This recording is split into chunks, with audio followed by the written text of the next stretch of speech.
चलो बच्चे, पिछले क्लास में हम लोग प्रॉपर्टीज ऑफ डिटर्मिनेंट पढ़े थे। 6 प्रॉपर्टीज हम लोग पढ़ चुके थे और हम पिछले क्लास में बोले भी थे कि एक लास्ट प्रॉपर्टी 7वां रह गया जो काफी इंपॉर्टेंट है, इसलिए उसके लिए स्पेशल हम क्लास ले रहे हैं। जरा ध्यान से सुनो 7वां प्रॉपर्टीज क्या है, मैंने क्या लिखा है। थोड़ा लंबा लैंग्वेज है, इस लैंग्वेज एक बार देख लो, हम भी पढ़कर तुमको सुना देते हैं, बाकी हमको बढ़िया से इसको समझा देंगे, मेरी भाषा में इसको तुम समझना। पहले मैं इस लैंग्वेज को पढ़ देता हूं। लिखा हूं, इफ एवरी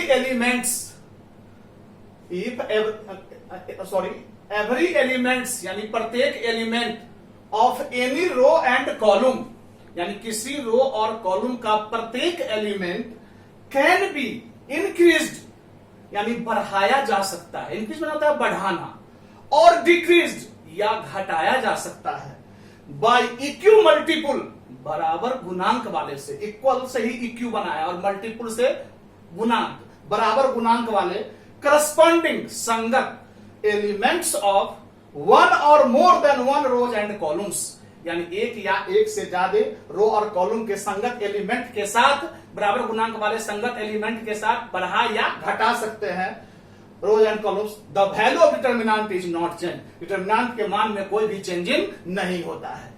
इस बात से तुम कुछ नहीं अभी समझा है, एक बार फिर से मैं एक बार बोल देता हूं, एक बार पढ़ के। Every elements of any row and columns, किसी भी रो और कॉलम का प्रत्येक एलिमेंट कैन बी इंक्रीज्ड बढ़ाया जा सकता है या घटाया जा सकता है बाय इक्यू मल्टीपुल, बराबर गुणांक वाले करस्पॉन्डिंग एलिमेंट्स संगत एलिमेंट्स ऑफ वन और more than one rows and columns, एक या एक से ज्यादा रो और कॉलम के साथ। The value of determinant is not change, determinant के मान में कोई भी चेंजिंग नहीं होता है। इस प्रॉपर्टीज का मेनली कहना क्या है, अब मेरी भाषा में सुनो, मेन समझना है प्रॉपर्टीज को।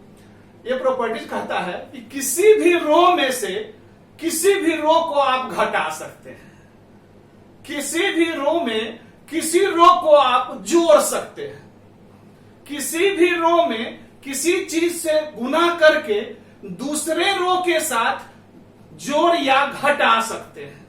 और जो बात हम रो के लिए बोले हैं वही बात कॉलम के लिए भी, किसी भी कॉलम में से किसी भी कॉलम को घटा सकते हैं, किसी भी कॉलम में से किसी भी कॉलम को जोड़ सकते हैं, किसी भी कॉलम के प्रत्येक एलिमेंट में किसी चीज से गुना करके दूसरे कॉलम के साथ जोड़ या घटा सकते हैं। डिटर्मिनेंट के मान में कोई भी चेंजिंग नहीं होता है।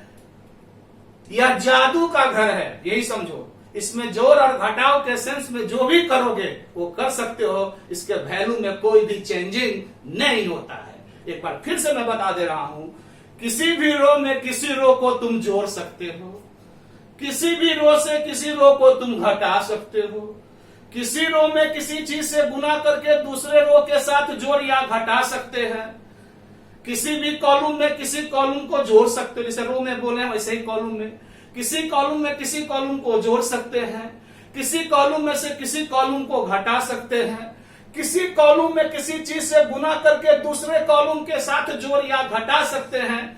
यानी जोड़ घटाव के सेंस में डिटर्मिनेंट में जो करना है वो कर सकते हो। याद रखना, रो को रोए के साथ और कॉलम वाला को कॉलम के साथ। इस जादू का घर है, इसमें जोड़ घटाव के सेंस में कोई दिक्कत नहीं होता है। हमारी बात समझ में आ गया होगा। वैसे हम एग्जाम्पल देकर अपनी बात को और क्लियर करूंगा, जब ध्यान से देखना। हम इसको मिटा रहे हैं और एग्जाम्पल दे रहा हूं, जब ध्यान से देखना। इसी एग्जाम्पल से तुमको सारा चीज क्लियर हो जाएगा।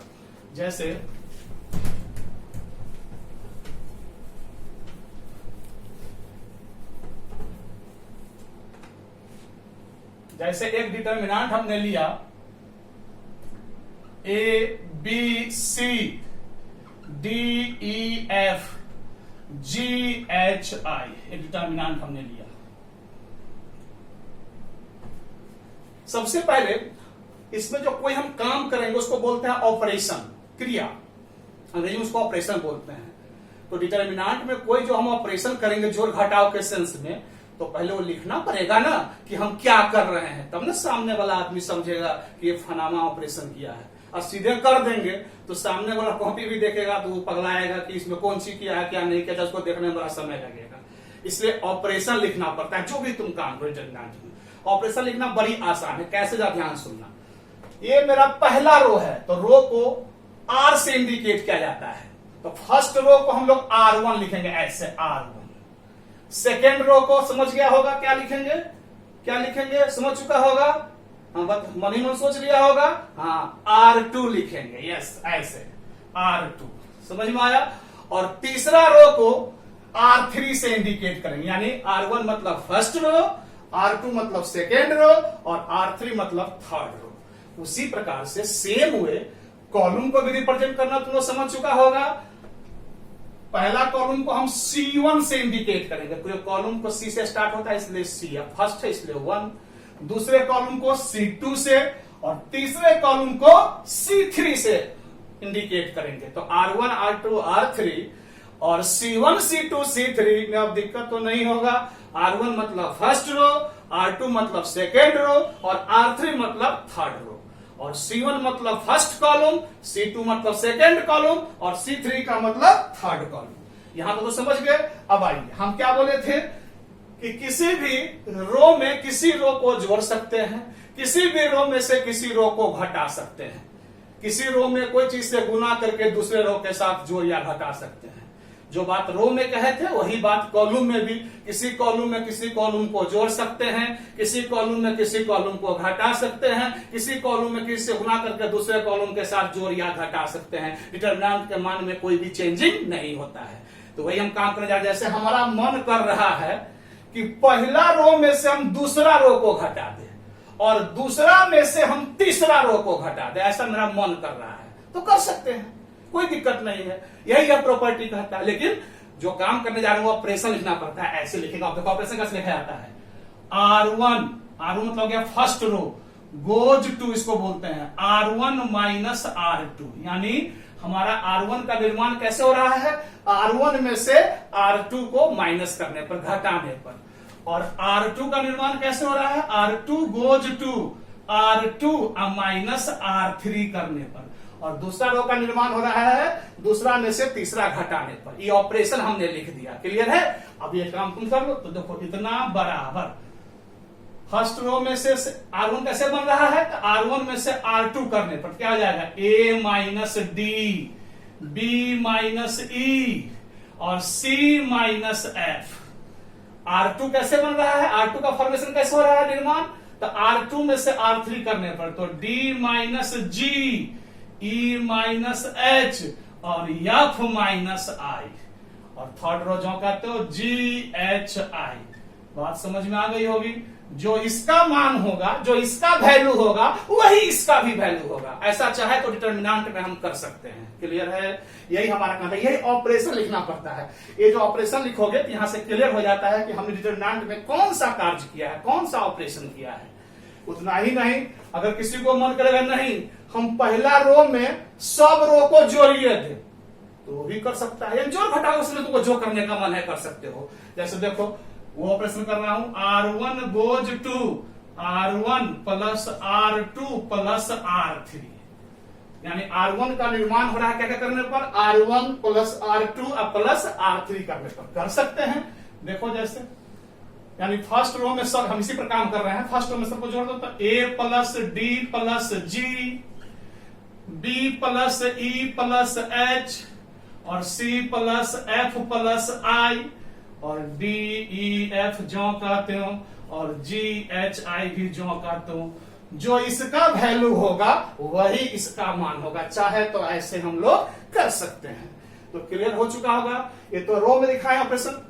अगर किसी का मन होता कि नहीं हम सिर्फ R1 में से R2 खाली घटा दे, R2 में से R3 नहीं घटा दे, तो उतना ही करके छोड़ सकते थे, कोई दिक्कत नहीं है। किसी का मतलब नहीं हम R1 में से R3 को घटा ले, तो वो कर सकता है। किसी को मन नहीं हम R2 में से हम R3 को घटा ले, तो वो भी कर सकता है। यानी जिसमें से जिसको हटाने का मन हो, किसी रो में से किसी रो को घटा ले, किसी रो में किसी रो को जोड़ दे, ऐसा करने में कोई दिक्कत नहीं। लेकिन जो काम करोगे तो ऐसे ही ऑपरेशन लिखना पड़ेगा। तो ये तो रो ऑपरेशन हम दिखाए हैं। हम चाहे तो कॉलम में भी काम कर सकते हैं। जैसे एक आध भी दिखा रहा हूं कि हमारा मन कर रहा है कि रो में नहीं काम करके हमारा काम कर रहा है कि पहला कॉलम में से दूसरा कॉलम को घटा दे और दूसरा कॉलम में से हम तीसरा कॉलम को घटा दे, ऐसा मेरा मन कर रहा है तो कर सकते हैं। ऑपरेशन से लिखेंगे C1 goes to C1 minus C2 और C2 goes to C2 minus C3। यानी पहला कॉलम का निर्माण हो रहा है, पहला कॉलम में से दूसरा कॉलम घटा रहे हैं, और दूसरा कॉलम का निर्माण हो रहा है, दूसरा कॉलम में से तीसरा कॉलम को हटा रहे हैं। तो देखो क्या हो जाएगा, हम इसी से काम कर रहे हैं। तो ये हो जाएगा हमारा, पहला कॉलम में से दूसरा हटाएंगे तो a माइनस बी और d माइनस ई और g माइनस एच, फिर दूसरा में से तीसरा तो b माइनस सी और e माइनस एफ और h माइनस आई और c एफ आई। क्लियर है? अब जो इसका वैल्यू होगा वही इसका वैल्यू हो जाएगा, यानी जो काम रो के साथ कर सकते हैं वही काम हम लोग कॉलम के साथ भी कर सकते हैं। उतना ही नहीं, हमारा मन करेगा कि पहला कॉलम में से खाली तीसरा कॉलम को हम घटा दें, तो वही कर सकते हैं ऐसे, C1 goes to C1 minus C3, operation लिखना पड़ेगा खाली। अब इसका इतना इजिकल हो जाएगा, पहला कॉलम में से तीसरा घटेगा तो हो जाएगा क्या चीज, a minus c, d minus f और g माइनस आई। C1 में से C3 घटाए हैं और B E H जौ करते हो और C F I भी जौ करते हो, जो इसका वैल्यू होगा वही इसका भी वैल्यू होगा। हमने 2-4 एग्जाम्पल देकर के तुमको दिखाया है, यानी मेरा यही कहना है कि किसी रो में किसी रो को तुम जोड़ सकते हो, किसी रो में से किसी रो को तुम घटा सकते हो, किसी कॉलम में से किसी कॉलम को जोड़ सकते हो, किसी कॉलम में से किसी कॉलम को घटा सकते हो। उतना ही नहीं, गुना करके भी, जैसे हमारा मन है ऐसे एक और ऑपरेशन में दिखा रहा हूं, C1 goes to C1 minus 3C2 करना है हमको, C1 goes to C1 minus 3C2 करना है हमको। यानी इसका मतलब हो गया कि हमको पहला कॉलम में से दूसरा कॉलम का 3 गुना घटाना है, तो कर सकते हैं ऐसा। यानी हो जाएगा a minus 3b, a minus 3b, d minus 3e और g माइनस 3, अगर और मन कर ऑपरेशन 3C2 प्लस 5C3 कर देते हैं लोग। यानी पहला कॉलम का निर्माण हो रहा है, पहला कॉलम में से दूसरा कॉलम का 3 गुना घटा रहे हैं और तीसरा कॉलम का 5 गुना जोड़ रहे हैं। देखो क्या मतलब क्या है, कंफ्यूज नहीं करना, हम ऐसे ही दिखा रहे हैं। तो क्या हो जाएगा, a minus 3b plus 5c, ये हो जाएगा d minus 3e plus 5f, ये हो जाएगा g minus 3h plus 5i, और बाकी सब जो करते हो b e h और c f i, जो इसका वैल्यू होगा वही इसका भी वैल्यू होगा। यानी हम जोड़ घटाव के सेंस में कुछ भी हम कर सकते हैं। जो ये हमारा इधर था, इधर ऑपरेशन हुआ इधर, तो जोड़ घटाव के सेंस में हम कुछ भी कर सकते हैं।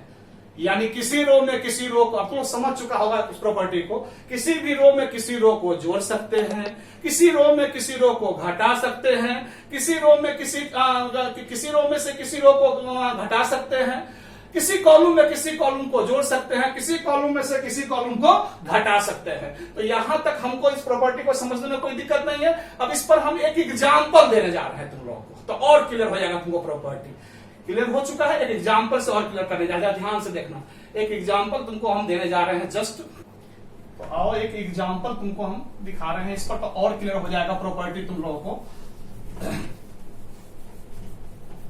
एक एग्जाम्पल से और क्लियर कर देता हूं। इसे देखो, एक डिटर्मिनेंट हम लिख रहे हैं 1 2 3 4 5 6 7 8 9।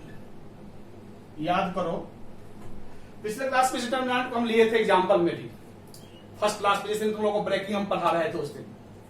अब यही डिटर्मिनेंट मेरे पास आया, मान लो इसको कोई कहेगा ब्रेक करने के लिए, इवैल्यूएट करने के लिए, एक्सपेंड करने के लिए, विस्तार कीजिए, ब्रेक कीजिए, मान निकालिए, यही कहेगा डिटर्मिनेंट को तोड़िए। तो डिटर्मिनेंट को तोड़ना तो तुम लोग को आता ही है, या तो फर्स्ट रो के सारे, या सेकंड रो, या थर्ड रो के सारे, या फर्स्ट कॉलम या सेकंड रो, तुम जिस तरह तोड़ने का मन तोड़ सकते हो, तो तुम जानते ही हो। अब तुम इसको ब्रेक करोगे, सही बात है, लेकिन मेरे पास प्रॉपर्टी है, प्रॉपर्टी का पावर आ गया। अभी जस्ट जो तुमको प्रॉपर्टी पढ़ाया हूं, अब देखो हम इसको ब्रेक नहीं करेंगे, हम इसको प्रॉपर्टी लगाते हैं। देखो क्या करने जा रहे हैं, C1 goes to C1 minus C2 और C2 goes to C2 minus C3। यानी पहला कॉलम में से हम दूसरा कॉलम को घटा रहे हैं और दूसरा में से हम तीसरा कॉलम को घटा रहे हैं। देखो क्या हो जाएगा, इज इक्वल टू 1 में से 2 गया तो -1, 4 में से 5 गया तो -1, 7 में से 8 गया तो -1, फिर 2 में से 3 गया तो -1, 5 में से 6 गया तो -1, 8 में से 9 गया तो -1 और 3, 6, 9 जो करते हो। ये ऑपरेशन कर दिया। जब ये ऑपरेशन किया है तो तुम लोग समझ गया होगा इसमें दो ठो कॉलम हमारा क्या हो गया, समान हो गया, बराबर हो गया। और हम लोग तो इसी फेर में लगे रहते हैं डिटर्मिनेंट में कि कब दो ठो रो या दो ठो कॉलम उसका समान हो। तो अब तुमको समझ में आ गया होगा और इसका वैल्यू क्या हो जाएगा, खटाक से 0 लिख देंगे और आंसर, यानी हमको ब्रेकिंग नहीं करना पड़ा। वैसे ब्रेकिंग करके भी कोई बच्चा बनाएगा तो 0 आंसर आएगा, कोई गलत नहीं होगा, तुम एग्जाम बना सकते हो। लेकिन हम प्रॉपर्टीज पर हैं, थोड़ा स्मार्ट तरीका से काम करेंगे। तो यहां देखो प्रॉपर्टी, ये जो लास्ट अभी 7वां प्रॉपर्टी हमने पढ़ाया है, वह प्रॉपर्टी इसी के लिए काम देता है कि किसी में से किसी को घटा करके 2 रो या 2 कॉलम को हम लोग समान करना चाहते रहते हैं। क्योंकि जब ये 2 रो या 2 कॉलम अगर समान हो जाएगा तो डिटर्मिनेंट का वैल्यू 0 हो जाएगा और हमको ब्रेक नहीं करना पड़ेगा, तोड़ना नहीं पड़ेगा। इसलिए इस प्रॉपर्टी का हम लोग ज्यादा यूज करते, इसलिए इंपॉर्टेंट प्रॉपर्टी था। इस प्रॉपर्टी के सहारे ही 2 रो और 2 कॉलम को समान करने में हमको सहायता मिलती है, मदद मिलती है। इसीलिए इस प्रॉपर्टी पे इतना हम फोकस कर रहे हैं। तो इस प्रकार से 2 कॉलम समान हो गया और हम लोग पढ़ चुके हैं प्रॉपर्टी में कि कोई भी 2 रो या 2 कॉलम समान होता है तो डिटर्मिनेंट का वैल्यू क्या हो जाता है, 0 हो जाता है। तो इस प्रकार से हम लोग का डिटर्मिनेंट का प्रॉपर्टीज खत्म हो गया और इस प्रकार से डिटर्मिनेंट का थ्योरी भी हम लोग का खत्म हो गया। अब यूज ऑफ डिटर्मिनेंट है जो नेक्स्ट मतलब नेक्स्ट में होगा। अब इसके बाद हम लोग अगला क्लास में तुम लोग मैं बता देता हूं, यहां तक जो थ्योरी था डिटर्मिनेंट का वो खत्म हुआ। अगले क्लास में हम प्रॉब्लम बनाने का अप्रोच देंगे, how to solve the problem. जैसे कोई डिटर्मिनेंट का प्रॉब्लम मेरे पास आता है तो मेरे मन में क्या क्या होता है, जैसे कोई टीचर के रूप में भी तो मैं हिसाब को देखता हूं तो कुछ सोचता हूं ना जी, तो मेरे मन में क्या क्या अप्रोच आता है, क्या क्या मैं सोचता हूं, वही अप्रोच मेरे मन की बात, मेरे मस्तिष्क की बात वर्ड से निकलती है। तो वही बात होगा अगले क्लास में तुमको हम how to solve the problem, कैसे हिसाब बनाया जाए, कैसे अप्रोच है डिटर्मिनेंट के चैप्टर में हम लोग इन करेंगे तो कैसे प्रॉब्लम को बनाएंगे, उसी पर हम डिस्कस करेंगे। और वह सबसे इंपॉर्टेंट क्लास है, तुम लोग तो जानता ही है सब चीज शुरू से ही कि सबसे इंपॉर्टेंट क्लास मेरा अप्रोच क्लास होता है कि कैसे हिसाब को बनाया जाए। और अप्रोच क्लास में आने के लिए पावर चाहिए, तुम जानते हो। और वह पावर क्या होता है, थ्योरी का पावर। और मैंने थ्योरी तुमको सब पढ़ा दिया अभी तक जितना पढ़ाया हूं। इसलिए मेरे भाई अगला जो क्लास होगा, अगला जो मेरा क्लास होगा, उससे पहले तुम लोग का होमवर्क है कि तुमको जितना पीछे हमने वीडियो बना के भेजा है, जितना हमने तुमको दिया है, जितना पढ़ाया है, याद करो। मैं शुरू से एक बार फिर तुमको याद दिला देता हूं। सबसे पहले पढ़े थे हम लोग डिटर्मिनेंट का डिफिनीशन, सेकेंड ऑर्डर में, थर्ड ऑर्डर में ब्रेकिंग पढ़ा दिए थे। इसके बाद माइनर क्या है, कोफैक्टर क्या है बता दिए थे। इसके बाद एलिमेंट को कैसे प्रदर्शित किया जाता है, रिप्रेजेंटेशन ऑफ एलिमेंट बता दिया था। और उसके बाद प्रॉपर्टीज बता दिया। इन सारे वीडियोज को एक बार फिर बढ़िया से देखना और जितना हमने पढ़ाया है, जो तुमको असाइनमेंट्स भेजा है, वो सारे असाइनमेंट्स को भी एक बार बढ़िया से देखना और इस पावर के साथ अगले वीडियो में तुम आना और उसमें तुमको हम अप्रोच देंगे और तब तुम्हारा पावर 100% हो जाएगा और किसी भी हिसाब को तब तुम बना सकते हो। इसलिए अगले वीडियो के लिए तुम लोग इंतजार करना और बड़ी इंपॉर्टेंट क्लास होगा। और उस इंपॉर्टेंट क्लास के लिए अपना होमवर्क जो मैं बोला हुआ जरूर सभी आपने सारे वीडियो को देखना है पिछला और असाइनमेंट्स पूरा कंप्लीट करके और अगले क्लास में आना है, जो मुझे भी मजा आवे बोलने में और तुमको भी समझने में मजा आवे। चलो सभी विद्यार्थियों को बहुत बहुत धन्यवाद। Thank you for your patience.